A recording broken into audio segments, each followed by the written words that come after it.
Okay, అందరికీ నమస్కారం. నేను మీ నరేంద్ర సిపి. అలాగే నాతో పాటు మా యువసేన యువకులు కూడా ఉన్నారు. ఈరోజు విషయం ఏంటంటే మేము కలెక్టర్ ఆఫీస్కి వచ్చామండి. ఎందుకు అంటే మన రాష్ట్రంలో ఉండేటటువంటి ఒక ముఖ్యమైనటువంటి సమస్యను కలెక్టర్ గారి ద్వారా ఈ రాష్ట్ర ప్రభుత్వానికి తెలియజేయడానికి వచ్చాము.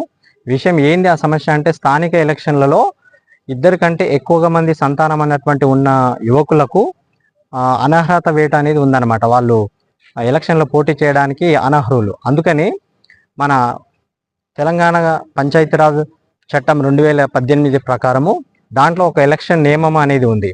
ఆ 21తో పాటుగా నియమం 21తో పాటుగా 151(2) అలాగే 182 నియమం ఏం చెప్తుంది అంటే ప్రతి ఒక్కరికి అంటే ఎవరైనా ఎలక్షన్లో పోటీ చేయాలనుకునే వ్యక్తికి 21 సంవత్సరాలు నిండి ఉండాలి. అదేవిధంగా ఇద్దరికంటే ఎక్కువగా మంది సంతానం ఉన్నటువంటి వాళ్ళు పోటీకి అనర్హులు అనే నియమాన్ని పెట్టారు.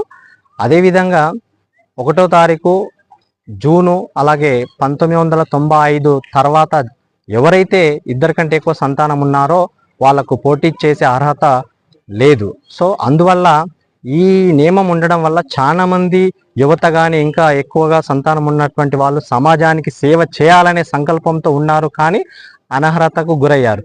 అందువల్ల తెలంగాణ ప్రభుత్వం ఎట్టి పరిస్థితుల్లో ఈ వచ్చేటటువంటి స్థానిక ఎలక్షన్లలో ఈ నియమాన్ని తొలగించి అందరికీ కూడా శాసనసభకు పోటీ చేసే అభ్యర్థులకు ఏ రకమైనటువంటి అర్హతలు ఉన్నాయో, పార్లమెంటుకు పోటీ చేసేటటువంటి అభ్యర్థులకు ఏ రకమైనటువంటి అర్హతలు ఉన్నాయో అదే రకమైనటువంటి అర్హతలు వీళ్ళకు కూడా కల్పించాలని కోరుకుంటూ మేము మా యువసేన మీడియా ద్వారా ఈరోజు మేము కలెక్టర్ గారికి వినతి పత్రం ఇవ్వడం జరిగింది.